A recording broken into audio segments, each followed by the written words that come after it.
でお風呂を沸かします。お風呂の線は来ましたか？自動でお風呂の線Hello, welcome to another episode of No Such Thing as a Fish. My name is Alex Bell. No, a weekly episode. No, what is it? A weekly podcast coming to you You're doing from the really QI well, Alex. episode. Shut up! I'm hosting a weekly podcast from the offices of from the QI offices in Covent Garden. My name is Alex Bell, and I'm joined by James Harkin, Andrew Hunter-Murray, and Anna Jasinski. And I've forgotten what happens next. This is amazing. Once again, we are gathered around the microphone to share our favourite facts from the last 7 days, and in no particular order, here we go. Starting with you, James. That was flawless. That was really good. Well, brilliant. I would say flawless. It's so nice. You've given us outtakes for a year. See, we all think Dan's a complete idiot, but now I see how difficult that job is. It's not easy. You found respect for the man. Okay, well, my fact this week is that in Japan, you can buy left-handed chopsticks. Amazing. Isn't that cool? It's not amazing because chopsticks are just a stick. Well, how can they be left-handed? You would think they're just a stick, but I went to a shop in Nishiki Market, which is in Kyoto, and they had a whole shop full of chopsticks, and if they were just sticks, I don't think they'd be able to do that. I think you've been had. Really? Yeah. Did you spend a lot of extra money No, because I'm not left-handed, so they weren't really for me. But they also had right-handed ones, which I also didn't buy. So what do they look like? So they look like chopsticks, but they're in a box that says left-handed. Oh, I think you were. No, well, but I know you didn't buy them. there is a very, very important difference, and that is that they're not just sticks; they're slightly molded. And I put them on my social media to see if people could explain what was going on. And our good friend Cariad Lloyd asked her friend, who I don't know, called @Gumi_the future is me. And @Gumi_the future is me on Instagram said that they are learning chopsticks for children. And the way they're molded is where you put your fingers, so you always put your fingers in the right place. And obviously with left-handed people, that would be slightly different than right-handed people. And so these are training chopsticks. Wow. Can you get training chopsticks that are attached to each other as well? Yes, can't you? With like a hinge and a spring, so absolutely that they don't fall apart. So they're more like tweezers. Yeah. You can get those as well. But these are ones to not just show you how to pick things up, but show you how to hold them correctly. So it's a bit like, when you're at primary school and if you're not very good at handwriting, they put a big plastic thing on your pencil so that you can hold it better. I don't know that. No one else had that? I have one of those. Like, it was like a little rubber thing, but I was left-handed, so I was at a disadvantage anyway. Oh, okay. I'm left-handed too, but didn't get one of those. So actually half of this podcast are left-handed because Anna's right-handed, I know. I am, yes. We are not representative of the general population, and that's a good example of where a small sample size can be very misleading.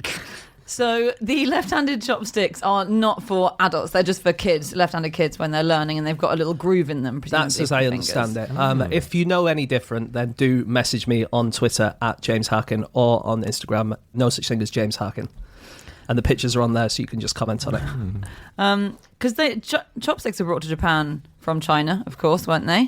And have existed in China for thousands of years, but weren't really used, we don't think, for the actual process of eating, like we use a knife and fork, for the first couple of thousand years. They were just basically for reaching into boiling pots of water and oil and retrieving the food that's in them. So they were used in the cooking process, like a tong or something. And they just really have a spoon to eat off or eat with their hands. Yeah, it must have been an amazing moment where someone was just cooking with their spatula equivalent and then just started eating with it. It saves on the washing up, doesn't it?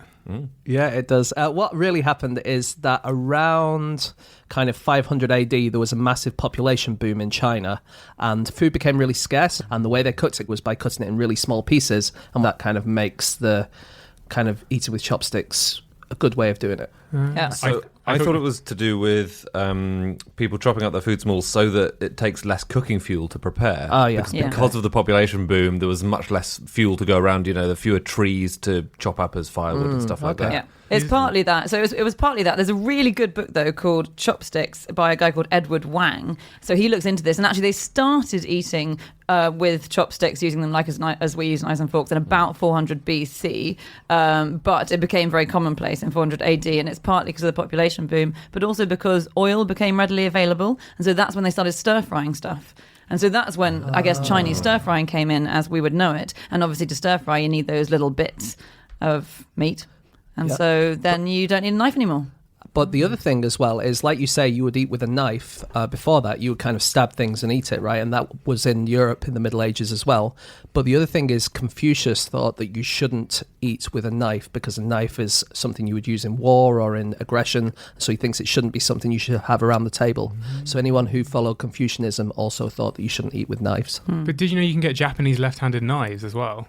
So yeah, because European knives are traditionally symmetrical because they're obviously just sharp. But some Japanese kitchen knives, they're cut asymmetrically, so the cutting edge is supposed to be closer to the body. So it's like at an angle. So you need the left-handed knife. Wow, Wait. that's interesting. So it points towards you, you mean? The cutting edge? Yes, yeah, exactly. You lean the knife slightly in towards you when you cook. When you cut. I imagine. And if you're left-handed, you can't really do that. And It's cut a into- total mess. You lose all your fingers. So many left-handed things are just, not really necessary. And I say this as a left-handed person, like left-handed scissors and all of this stuff. I think they're Really? a big crock of hooey. Yeah. Really? Yeah, I do. Because I can't cut with scissors with my left hand. I agree. I can't do that either. I've tried and I can't. Well, you guys are right-handed. You're not supposed to. Yeah, No, but how do you cut with scissors with your right hand if we can't cut with right-handed scissors with your left hand? I That's just that point. jam my fingers into the holes that they're not supposed to fit into, and it's fine. Yeah, we're used to overcoming adversity. It's just learn to do it the hard way. It hurts. It bleeds every time I cut. But I do it. They do make a big old fuss, lefties. Obviously not you, Andy. Thank you for representing the other side. But about how difficult life is, and it basically all boils down to a can opener, doesn't it? That's the Can I big just problem. say, I don't think we should be annoying the left-handed community because science has shown that they are better at fighting than right-handers. Oh, what? Because Oh, with it's the- surprising. Yeah, well, that's basically it. Yeah. Also, we've got the left-handed scissors, so Yeah, but we've got way more right-handed scissors. yeah. We've got way more weapons than you have. If it's a battle of can openers and scissors, Yeah. our armory is way better. it would be like fighting your own clone. Like it's all expertly matched, but in opposite ways. As soon as we Flashing invent a scissors. left-handed gun, you guys will be in There big is a trouble. left-handed gun. You can Oh, get God. left-handed guns. They're just guns in opposite. So because you also have a dominant eye as well often, and yeah. for people who like in the army and stuff, if you have precision shooters, precision weapon, I don't know what the verb is for when you shoot a gun people. Like you need. I don't think we're going to be winning this war anytime soon. Send in the gun people. The general what? No, the precision gun people. Whoa. Yeah, but it's all reverse, so that you can put your left eye on the sights. You want to be careful saying things like the left-handed gun is just a gun in reverse. I don't think we want to encourage lefties to use it that way. And I should just finish off the fighting thing. The reason that we think, no one's really sure, but basically 90% of people are right-handed. And so throughout history, people who have been fighting have been more likely to come across a right-handed person. So we basically trained ourselves to fight right-handed people. So when a left-handed person comes along, it's much more difficult. Wow. And there was a study of the careers of 10,000 boxers and martial arts competitors found that those who are left-handed do much better. Wow. But then around this table, you guys are much more lovers than fighters, aren't you? Yeah, I'd say that. You're just reading my T-shirt. You haven't been to my left-handed fight club after work. You never talk about it. It's true. We're always very, very hungry afterwards because no one can open the cans. So I thought I had invented something in the researching of this fact, and it turns out I haven't, but I do think it's a very good invention. So you know how you get a bowl of noodles and there'll be some soup with the noodles? Yeah. So, normally you eat the noodles and then you have the soup left over and you Yeah. have to lift the bowl up often if you don't have a spoon, for example. I thought, what about a chopstick straw? Okay, so it's a hollow chopstick, and once you've finished eating the noodles, you just drink the soup through the straw. Isn't that just a straw? No. It's two straws. I mean, okay, I'll take you out to a Chinese restaurant and you can eat with two straws and we'll see how well you do. Because I think you're going to go hungry. So a guy called Julian Lechner has invented it, and he shamefully has not followed it up. So he's invented one pair? I think I don't know whether he's built a pair or whether it's just at the concept stage. But Right, it wasn't the runaway massive success that you would anticipate it would be. I just think it's a way of making chopsticks lighter. They use less material because they use millions of trees, don't they? Every year. Yeah. There's some terrifying stat that China uses 3.8 million trees, making 57 billion pairs of chopsticks. Wow. That's Yeah. huge. In China, they used to eat with silver chopsticks, and it was because they thought that silver would turn black if it touched poison food, so you could tell if your food was poisoned. But actually, silver often turns black when it comes into contact with hydrogen sulfide, and that's something that you get a lot in foods like garlic and onions and eggs. So pretty much every time they cook with garlic and onions, it's poisoned. It's good for vampires, though. Well, unless they stab themselves with it. Actually, no, it's not good for vampires. What? No, it is, because you'd know if there's any garlic. Yeah, but also silver bullets kill them, and a silver chopstick will probably do gosh. some damage. You'd have to be a clumsy vampire to stab yourself in the heart with a chopstick while eating. I'm a clumsy eater, but I've never done that. Yeah, but they're always eating in the dark, so they're at a disadvantage. Actually, chopsticks can be used as weapons. And I learned how to do this at ninja training a few weeks ago. Is it aim for the eye? Well, yeah, I guess you would aim for whatever. Anything's a weapon if you stick it in the eye. Well, yeah, I guess so. But so ninjas would have like these throwing stars, but they would more likely have a throwing stick. And it would be kind of a small metal stick. But if you didn't have a small metal stick, you could do it with a chopstick. And they taught us how to throw it so that it kind of goes into a target like a dagger. And this was apparently, as we've spoken about a while ago, not all ninja things are possibly true, but there's apparently ways that ninjas threw chopsticks. And did you succeed in embedding it in? Well done. Yeah. I can tell you the trick is to keep your wrist cocked the whole time. Put the chopstick in between your first and second fingers, so it's kind of in the gap between them. Have your wrist cocked, put it up in the air, your hand, and then go in an arc downwards, and then let go at about kind of, I guess, 40 degrees. And it just but you have, actually what you're doing there, Anna, is you're kind of flicking at the end, but you don't flick. You have to keep your wrist cocked the whole time. I'm so sorry, wrist cocked the whole time. Got it. Yeah. Absolutely amazing. I feel like I hit the ground with that one. It looks like you've just been taught how to do air quotes, but you're really struggling to execute them. It looks like we're all out for dinner and we're desperate for the bill. Well, that's really useful to know. Thanks, James. Although then you don't have anything to eat with afterwards. You're quite right. Shame. I thought this is really interesting. Disney princesses are a good target group for working out the correct ratio of left to right-handed people in the real world, because there are 12 official Disney princesses and one of them is left-handed. So that mirrors real life. Wow. Right, so what? Sorry, how is this useful ever? It's not useful. I just thought that was interesting. Like Muppets, on the other hand, are nearly all left-handed because their operators are right-handed. So their right hand is up the Muppet in the head, operating the head, and then the left hand is operating the left hand of the Muppet. Just as a point of order, which Disney princess is left-handed? It's Tiana, Who's that? the one from The Princess and the Frog. She's not one of the main ones, is she? They really made a bit of a runner-up princess, the lefty, which I think was the right choice. I mean, in China, less than 1% of people are left-handed, really? What? according to Chinese people. Why? No, it's because they're suppressed. It must be. It's not biologically speaking, but in China claims that less than 1% of its students are left-handed. The global average, as you say, is 10 to 12%, as you can tell by watching 12 Disney films in a row. And it's actually because people tend to have to switch their dominant hand in China. A lot of people say because the characters can't be written left-handed. But I was reading a blog by a woman who's lived in China for decades, who was saying that she'll go around and say, I'm left-handed. And people will say, there are no left-handed people in China, you know. And she'll say, what are you talking about? Of course there are. And she'll demonstrate that you can write Chinese characters with your left hand. But people will look at her and say, no, it's wrong. It's done with the left hand. Wow. Can't be done. Wow. Right. That's amazing. Do they pretend they can't read what she's written? I don't think they go quite that far. They just say it looks gross. Wow. You know the musical composition Chopsticks? That was written in 1877 by a girl, 16-year-old girl called Euphemia Allen, and her brother was called Mozart Allen. No way. So weird. And once again, the brother got the musical talent genes, didn't he? Well, I think she got the musical talent, but they hoped that the brother had, because he was called, the parents called him Mozart, obviously hoping he would be some great musician. Yeah. But actually, the daughter managed to write this composition, which is now probably one of the most played by It's people. ubiquitous. It's not necessarily great art. It's the Baby Shark of piano, really, isn't it? Now, don't you bring Baby Shark into this. Is it called chopsticks because it's kind of like you could play it with chopsticks? No, well, kind of. The reason is that when you play it, it's like two notes that are next to each other and you move outwards, don't you? So it's like like that. But you're not supposed to play it with your fingers. You're supposed to turn your hand sideways and then play it as if you're chopping something. And that's how you're supposed to play chopsticks. And that's why it's called chopsticks.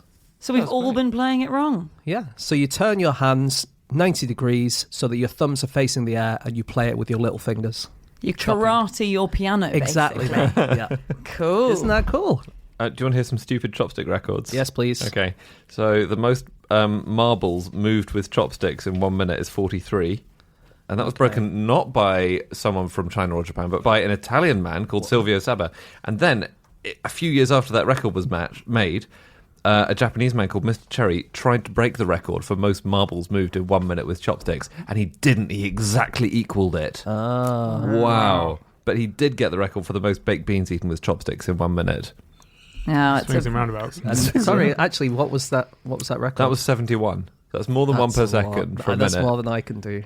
Yeah, but I guess only if, like, I'm sure there would be a way of building up like some kind of sluice where you just turn the chopsticks into a chute and you pour the baked beans down it. I'm sure you get more. I'm not sure that's allowed. Maybe like some sort of like propeller where it scoops them up and you sort of spin it around. Exactly. I think the rules say that you have to pick them up in traditional chopstick fashion.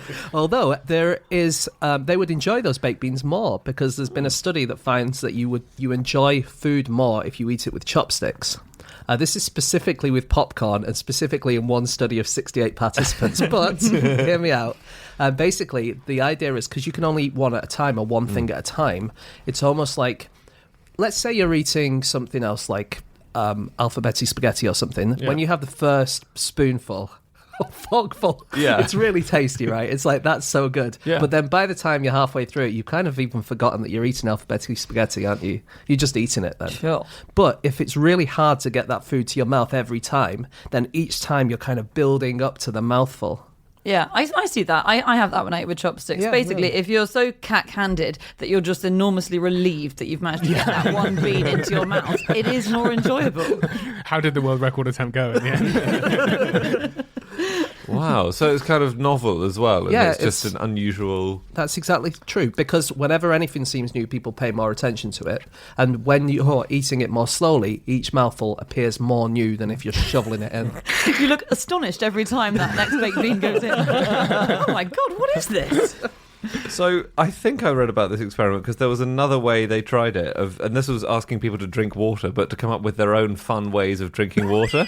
So some people drank it normally, and then afterwards they were all rated on their enjoyment of the experience. So some people drank it normally, and I guess just gave it 5 out of 10. What were the or other whatever. ways that they did it? Well, I only have written a couple down. One was drinking it from a martini glass, which Okay. is fun, I Yeah, think. all You know, right. anything from a martini glass is fun. Another person drank it out of a shipping envelope, and they had a whale of a time. They loved it. I can imagine you coming up to this study with a pair of chopsticks, and everyone's like, "Andy, you can't drink water with chopsticks." And you're like, aha. You weren't counting on my sluice.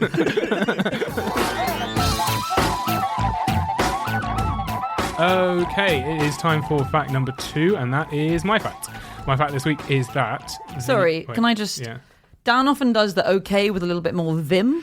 Just give it one more try. Okay, it is time for fact number 2, Too and much, that is too much. my fact. You can't please all the people all the time. Yeah. Sorry, what was your fact? My fact this week is that the fax machine is older than the telephone.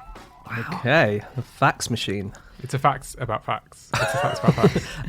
So the telephone was, what, early 20th century, was it? Or late 19th century? It was, like late 19th century. So I you're think saying that that the should have fax machine was from the 19th century? Well, the first patent was in 1843 for an electric Whoa. printing telegraph, and it was by actually another Scottish inventor called Alexander Bain, so quite similar to Alexander Bell, one of the inventors of the telephone. And he was actually a clockmaker, and he invented this device. It was also called a facsimile machine. There were various different versions, and it involved synchronized pendulums, so you can see where the clocks kind of come in, that would scan a message line by line, converted it to electrical signals, sent them down some wires, and then reproduced it at the other end using electromagnetically sensitive paper that had this kind of chemical imbued in it. The first version wasn't very good because there were all sorts of like synchronization problems, and then he improved it between 1843 and 1846.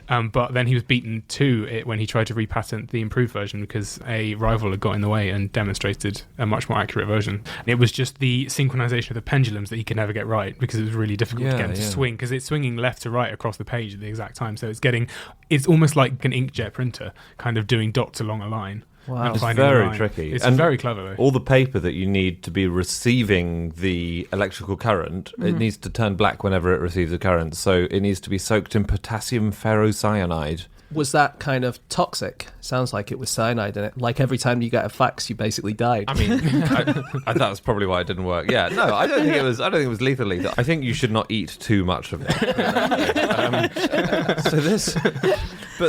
So he was the pioneer. But then I think the first really usable one was in 1860, which is still so long ago. Yeah. And it was an Italian called Caselli, and you would write your message on a piece of tin, and you would write in non-conductive ink.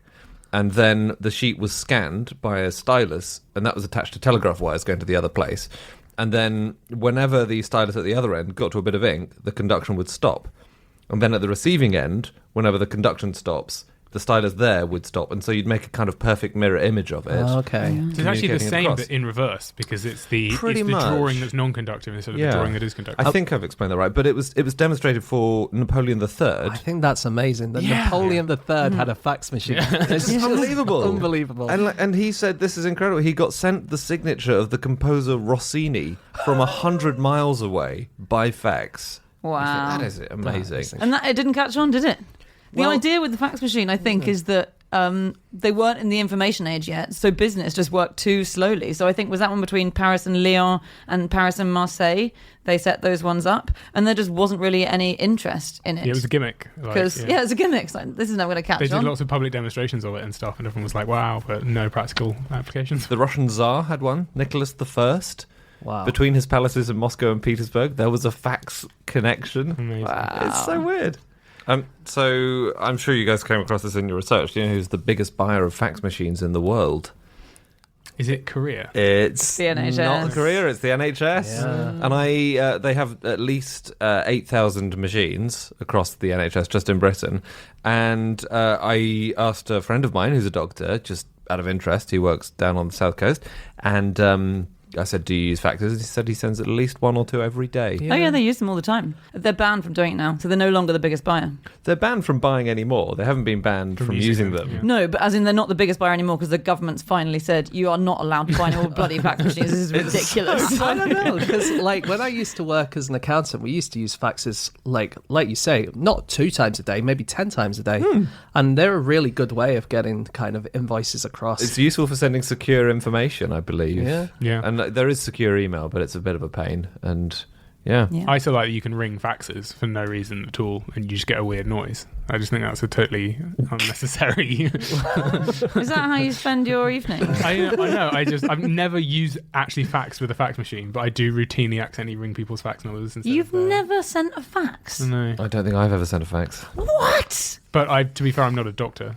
That is insane. Well, In sorry, the olden can I just days- say, I had to do it for my work. Well, you just doing it, like asking your friends if you're going to the shops or whatever. Or I what? did it at work a lot when I was younger. And also, me and my friend used to send faxes to each other after school. That's what I mean. Like, not on the social. I don't think anyone's ever, apart from you, sent faxes for a social reason. Wow. What did you say in your faxes?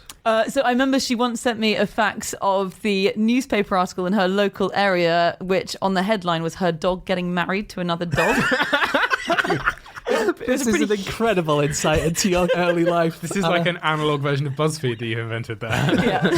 It was a pretty huge moment in our childhoods, actually. Wow. Yeah. That is so Are funny. the dogs still together? Are they happy?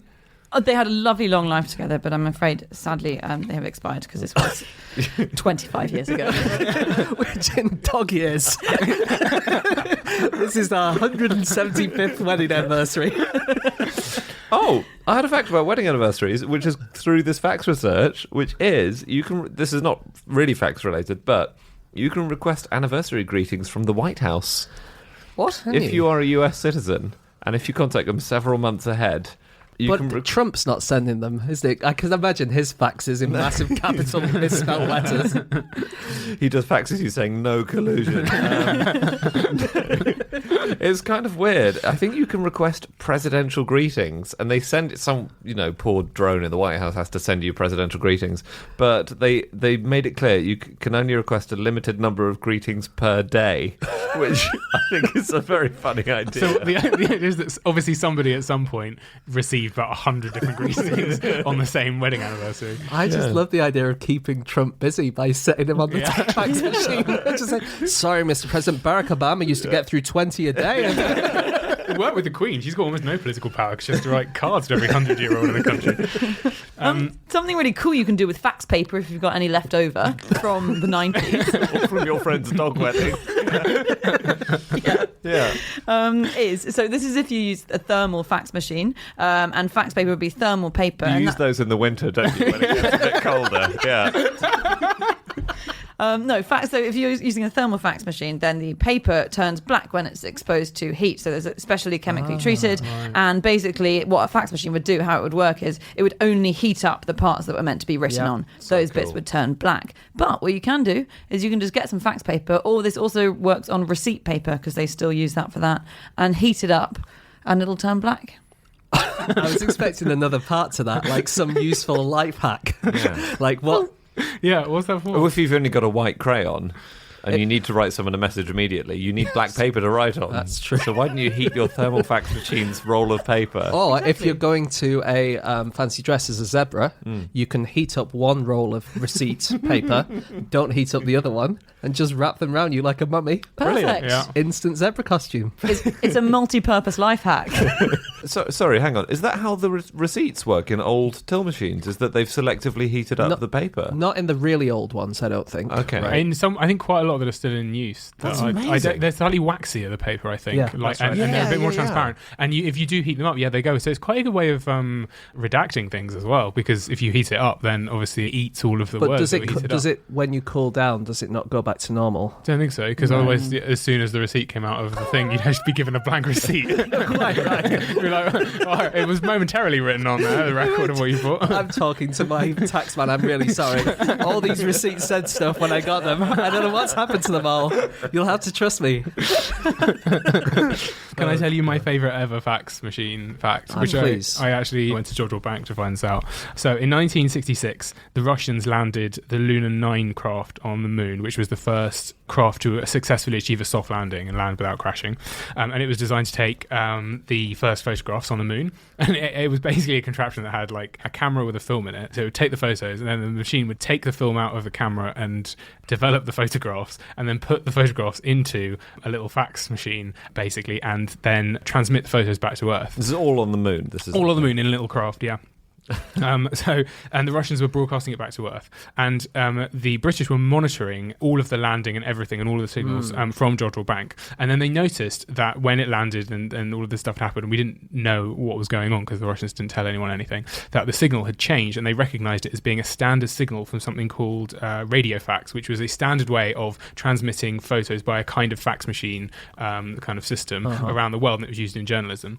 And so they very quickly realized that they could interpret the signal. So they rang up the offices of the Daily Express in Manchester and said, look, do you have a radio fax receiver machine that we can borrow? And they said yes. So they stuck it in a car and raced it over to Jodrell Bank and managed to get these transmitted photos and print it out. And they got the first photos of the moon from the surface of the moon, and they then published them on the front cover of the Daily Express before the Russians had even released them to the media. So we actually hacked the first fax from the moon. That is amazing. But what was great is that Bernard Lovell, after whom the Lovell telescope is now named, was annoyed because the Russian photographs were calibrated for a slightly different size of paper from what we had, so it slightly distorted the photographs, and he was really annoyed because he thought that everyone would think his telescope was a bit shit.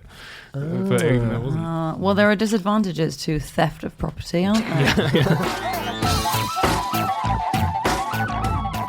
Okay, it is time for fact number 3, and that is Anna.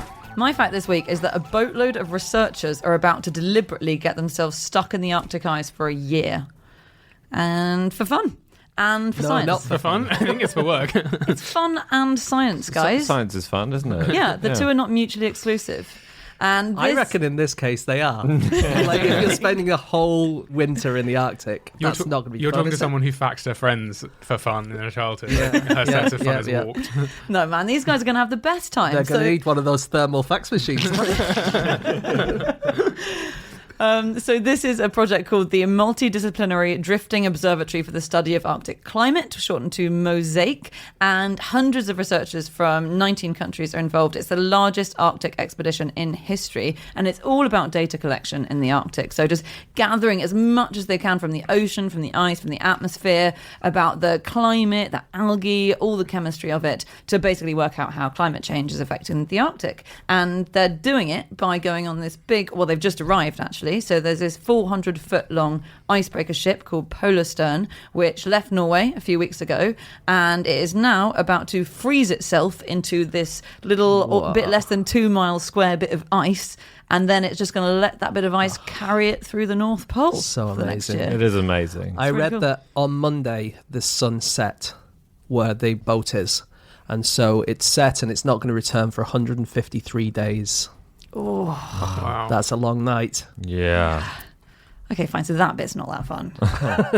But they can't, because obviously they're going to be locked in the ice, so they can't really control where they go, can they? No. So I read that they have to be a bit careful because there's a risk that the ice will drift them into the Russian economic zone, and if they go in there against their will, they don't have permission to carry out research there. Yeah. So they've had to select the bit they've locked themselves into quite carefully where they think they'll stay in sort of international territory. Interesting. Yeah. I bet they'll end up there and they'll be like, oh no, we can't do any research. We'll just have to sit and drink all the time. It must have been fun selecting the flow where they're going to embed themselves, because they had 15 candidates and they just had to narrow it down. And you have to work out, like, as you say, you have to predict where you think it's going to go. So they've picked this one that's the perfect depth. So it needs to be deep enough that it can really lock you in place, and it needs to be deep enough that planes can land on it, hopefully in winter, which is what they're intending, how they're going to resupply themselves. At the moment, it's 350 miles from the North Pole, and they, need to work out the direction it's sort of travelling in, and they want to drift right past the pole because obviously that's the big money. Wow. And they will be resupplied. I was reading an article on Mashable that said they will be resupplied with provisions and rotating scientists. I've seen one of those in a kebab shop. But actually, they're scientists from all around the world, and they're going to come and stay for a little bit of time and then go away again. I think that's the idea. Yeah, I think most have signed up for 2 months, and I think a couple of people are going to do the whole thing, although that's pretty hardy. Yeah. They'll need some vitamin D pills. You could say that these guys are going to go with the flow, Yeah. because I bet they're not saying that though. Oh, I bet it's painted on the side of the bloody ship. Of course it is. The best joke. I bet there was an embargo on saying that phrase 2 days in. It's really cool. They're divided into these different sections, into what they call cities. So if you go to their website, it's kind of like at a theme park, and you've got the different zones. So essentially the ship will be stuck in the flow, but then they're going to spread out onto the ice all around it to set up their various cities, like Ice City, which sounds like it's going to be a lot of it. But Ice City is basically the patch of ice on which the ice researchers will work, and they'll pick up bits of ice and study it. They've got Ocean City, and that's where the oceanic researchers drill a hole in the ocean and then they pick up water. No, they do that on the ice. This drill isn't working. Every time I make a hole, it fills back in. This is why I was fired from the project. They drill a hole in the ice and then they retrieve the ocean water. And what they have to do in Ocean City is set up a tent over the hole. And that's because they need to keep that a bit warm, because otherwise, if you pull the ocean water up to where you are, it immediately freezes and then you've just got ice again. That's how you Right. do winter fishing in Russia. Is it? Yeah, every winter, if you go to the Moscow River, you'll just see loads of little tents. And basically, it's just like men in their little tent doing fishing with a bottle of vodka, and that's what they do. These guys on the Arctic as well, there are loads of problems that they have, obviously, because it's a very, very challenging environment. So they're going to have guards who are wearing night vision goggles who are constantly looking out for polar bears. And every research station on the ice has to have a 2-mile radius around it with a perimeter fence, which is monitored for polar bear activity. And they've got guns, but before that, they obviously don't want to shoot polar bears. It's not what they're about. So before opening fire, they will honk the horn of the ship to try and scare it off. And then they will use a flare gun just up in the air to alarm it, And then finally, they've got a pepper spray to try and deter it. I think I think you would have to have considerable presence of mind not to open fire and to use the pepper spray. You have to wait until it gets really close to you. The next thing is you poke it in its nose, and if that doesn't work, You bring out the throwing chopsticks. Have you tried reasoning with it? Yeah, it is cool. They're also setting up tripwires for the polar bears themselves around. So when a polar bear crosses one of the tripwires, it sends up a big loud flare. It sounds like Home Alone with polar bears. Really, yeah. I found out about another experiment that's being done on the Arctic at the moment. So scientists need to study how organic matter decays in the soil. And, that varies by the soil's temperature and moisture and acidity and all of this stuff. So they have to sow bags of material, organic matter, to decay. That's the test subject. So lots of leaves and things like this go into the matter, and then they bury that.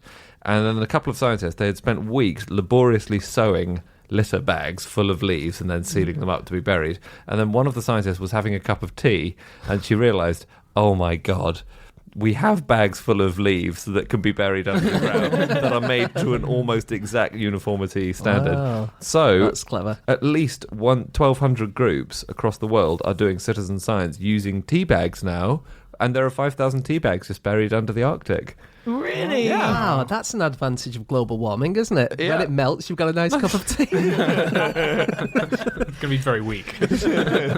That's really cool. Can we talk about making a knife out of your own poo?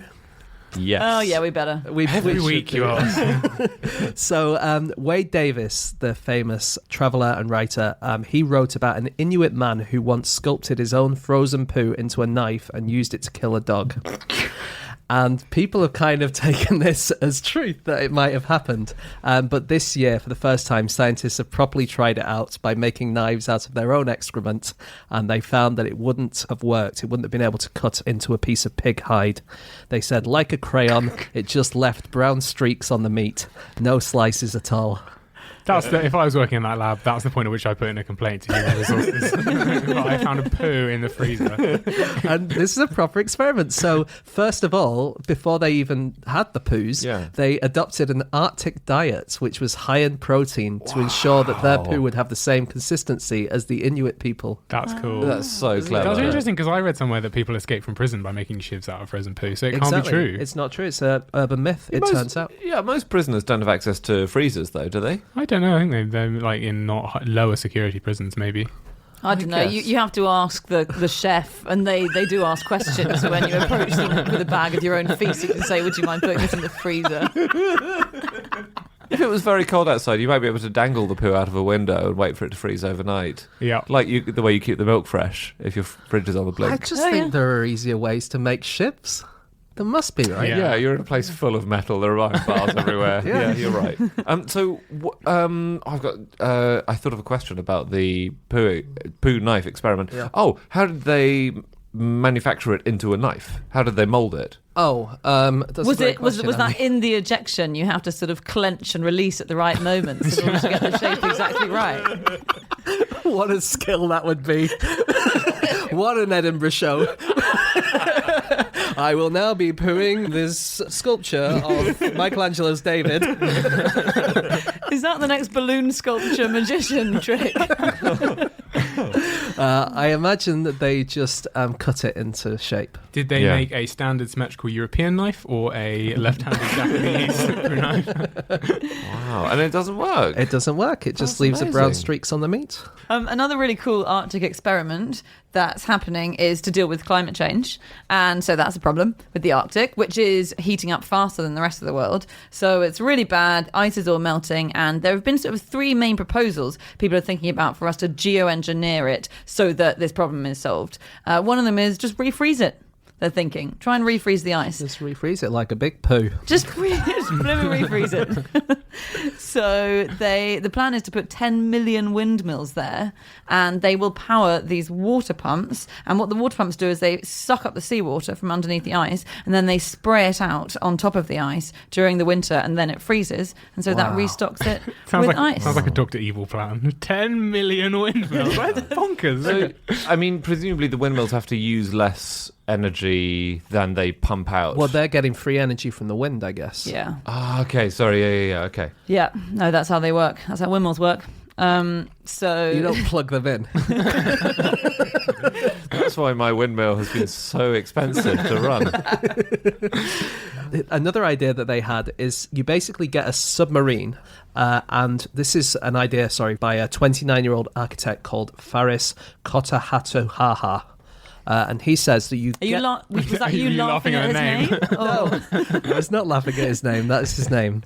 Anyway, his name isn't important in the story. He is going to get this submersible vessel, and what you would do is you would get a load of water from the sea in it, and then you would somehow suck all of the salt out of the seawater, which then makes it freeze. So you suck out the salt, it freezes because it's cold down there, and then it floats to the surface, and you're making icebergs. That's really good. Isn't that clever? Really How are clever. you sucking the salt out, sorry? I said, I don't know if you heard. By I some said, method. by some method. I don't think I can be more clear than that. It's an almost foolproof plan. How are you going to fix the Irish border? By some method. I'm so sorry. I clearly wasn't listening. This ship that's getting frozen in is an icebreaker, isn't it? Yeah. And we should just say how amazing icebreakers God, are. they're so I mean, they're very, very powerful things. And then, what shape would you guess they would be at the front? Triangular. Yeah, pointy. Pointy. Yeah, that's what I meant. Like a poo knife. They're right, like a poo knife. They're not pointy. They're shaped like the backs of spoons at the front. Really weird. So when they hit the ice, they ride up onto it, and then the massive weight of the vessel just crushes it down. Wow. Yeah. So Russia's biggest icebreaker is called 50 Years of Victory, and it's powered by, which is a great name. Always humble, aren't they? We would call ours 40 years of hurt. Yeah.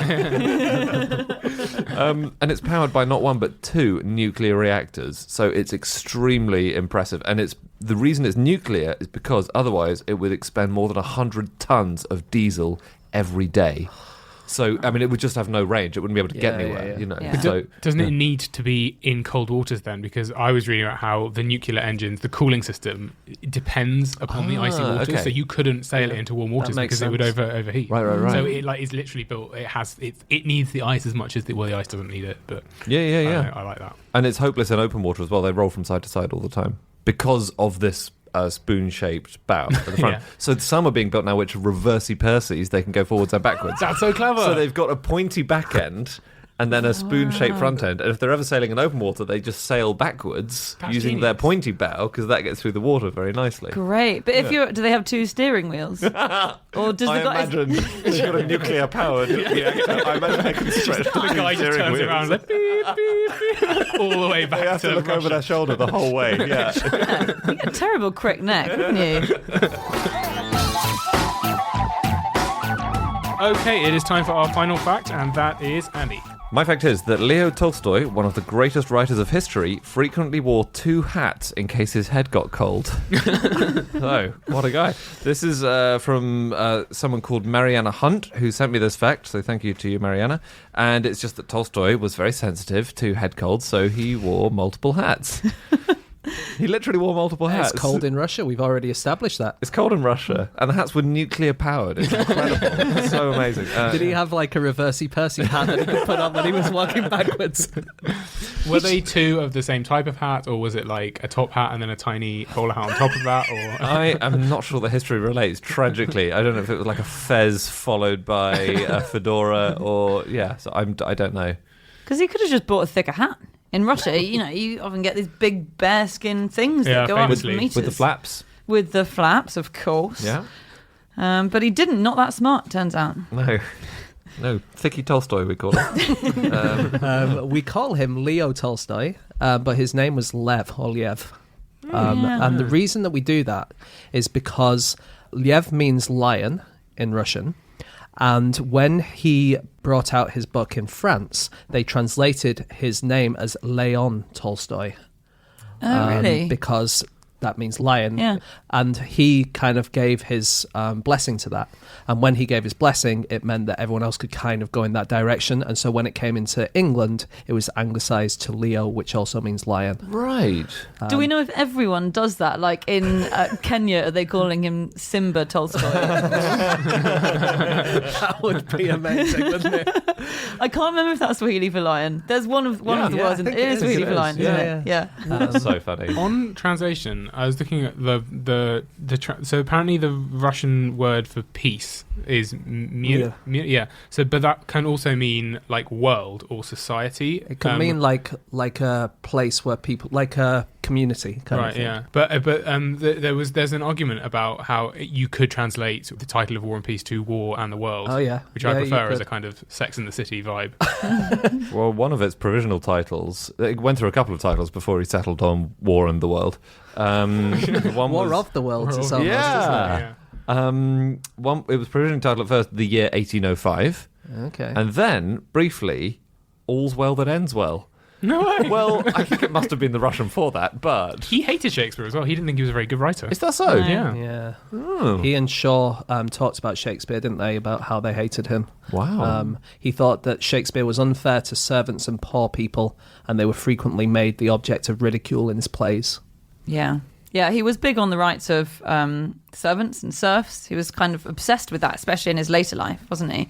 And he sort of shifted his whole family to this different kind of barren land to try and make his own farming using his own farming ideas and principles, which, if you've ever read Anna Karenina, are basically all written out in the character of Levin, who is essentially, I think Levin is who Tolstoy wishes he was in Anna Karenina. He's a kind of wheat obsessive, isn't he?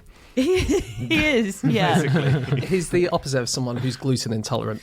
Yes, The exactly. exact opposite. Yeah. Gluten enthusiast. He didn't. He doesn't just wheat love. fiend. He doesn't just love sandwiches, guys. There was a whole socialist philosophy behind this.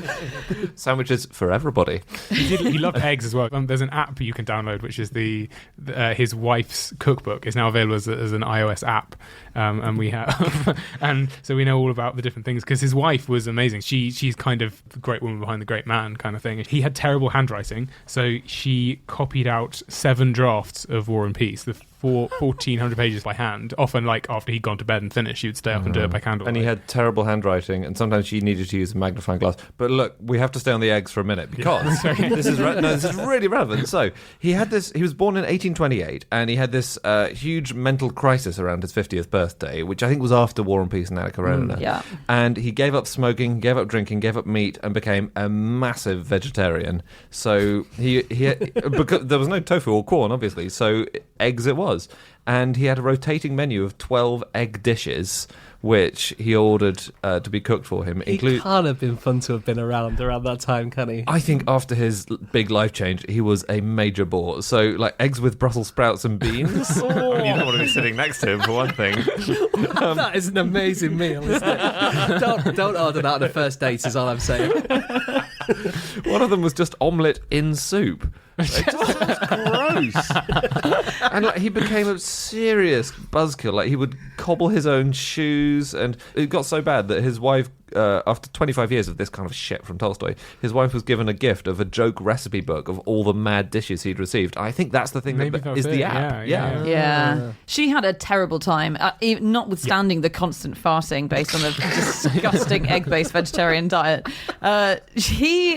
I've got really mixed feelings about Tolstoy because he's such a brilliant writer, but my God, he was awful to his wife. Yeah. So Sonia, even they met, she was one of the daughters of a family that he was friends with, and she was 18 when they met, and he sort of fell in love with her or fell in lust with her. He was quite a lusty man, and he proposed very soon afterwards, and amazingly, he proposed, and the scene of his proposal is repeated in Anna Karenina, and it's always a scene I've thought, that's so unrealistic. So there's this scene where, spoilers, Levin proposes to Kitty, but he proposes by just proposing with the first letter of every word that he means to say. But it's not just like, will you marry me? It's incredibly long sentences. And I remember reading this scene and thinking, that is absolutely ridiculous. And she can work it out, can she? She can work it out. This is exactly how Tolstoy proposed to Sonia. So as in, it was more complicated, but it would be like WYMM for Will You Marry Me? Exactly. But in his instance, they had a whole conversation. This was Tolstoy and Sonia, and he spelled out the letters with pieces of chalk, and it was sentences like, in your family, there is a false view of me and your sister Liza. You and your sister Tanya must defend me. Spelled out in initials. I think that could work in some cases. Like, if I was to go, OMG, and you went BS, then that works, doesn't it? Is that how you proposed? That was the response I got.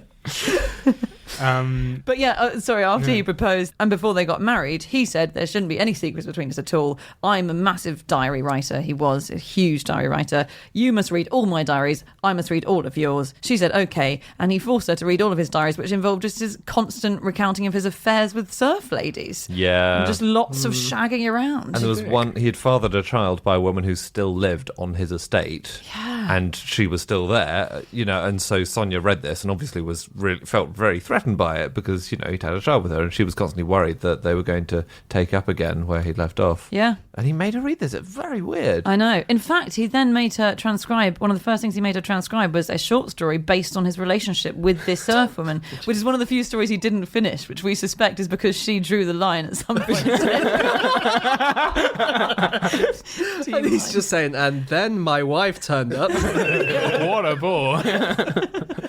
He sounds like a bit of a dick. Yeah. Yeah, I think Exactly. what happened, correct me if I'm wrong here, but I think his early life where he was doing all these naughty things, then he had this kind of midlife crisis, didn't he? And then that's when he started giving everything away. Yeah. And obviously neither of those parts of his life were particularly happy times for his wife. He did go from one extreme to the other. But it was when he, in the 1890s, he retranslated the New Testament.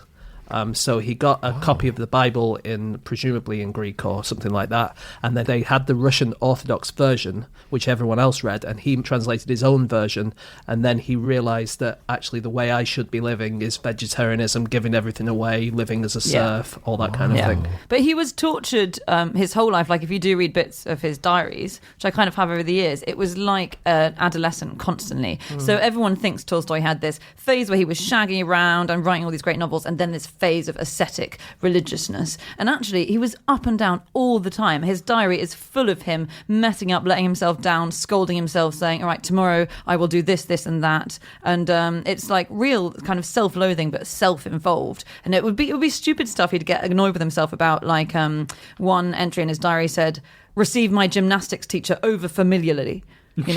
Hate myself for that. Or made a bad exit from the Coloshin's drawing room.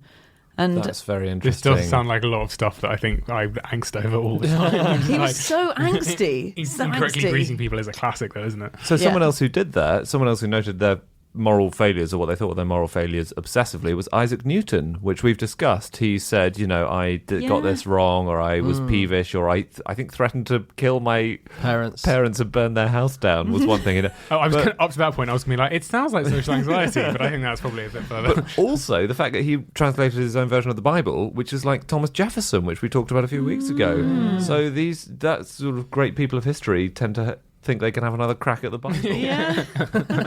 But one of his things that he tried in his early teenage diaries was he kept a note of his attempts to only go to the brothel twice a month.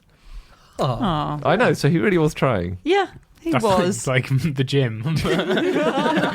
He's got his membership, he never uses it. It's just a waste of money. Got it on Christmas Day. I want to quit the brothel.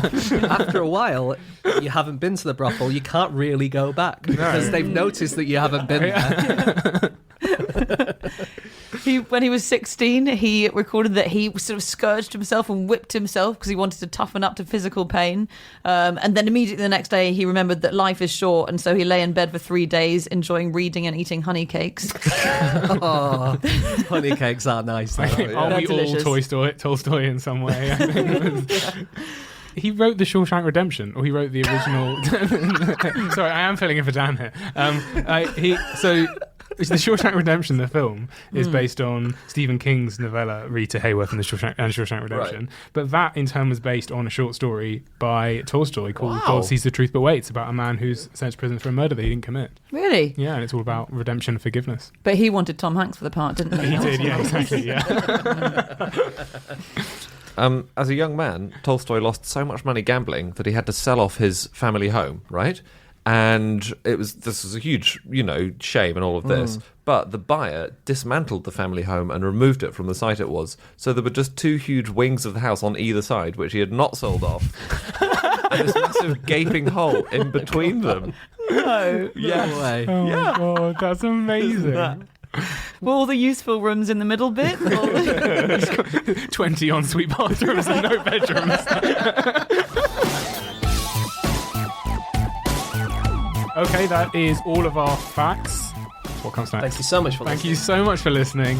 If you'd like If you'd like to subscribe to our That's podcast, if you'd like to get in touch with us, Alex, this is so concerning because you're supposed to listen to our podcast every week to check it all sounds okay and then upload it, and it sounds like you've never heard it before. Yeah.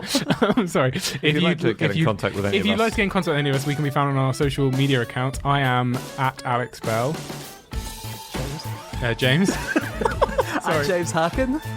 Andy. At Andrew Hunter M. And Anna. You can email podcast@qi.com. Okay, thank you so much for listening. No, We'll be- okay. Or you can get in contact with us all at No Such Thing. Okay, And look. Or you can get in contact with all of us at No Such Thing, on Twitter at No Such Thing. Sorry, what was the other? Just to say, okay, thanks so much for listening. And if you want to listen to any of our old episodes, you can go to nosuchthingasafish.com, and you can also go to the website if you want tour dates and the book release. Yeah, you can go to our website, nosuchthingasafish.com, for tour dates of the book tour, and also, no, it's just the book tour, isn't it? For The American tour? Book of the Year, isn't that all sold out? No, there's still some tickets for New York. If you're from New York, come along. Yeah. Alex doesn't care about any of this because he's not going to be here. But please go to nosuchthingasafish.com. You can get tickets for our US tour. If you're in the US, still some tickets left. You can go to our Book of the Year 2019 tour or pre-order the book as well if you go there. Yeah, Alex, you designed that website. You should have some real dog in this game. Thank you, sorry, goodbye.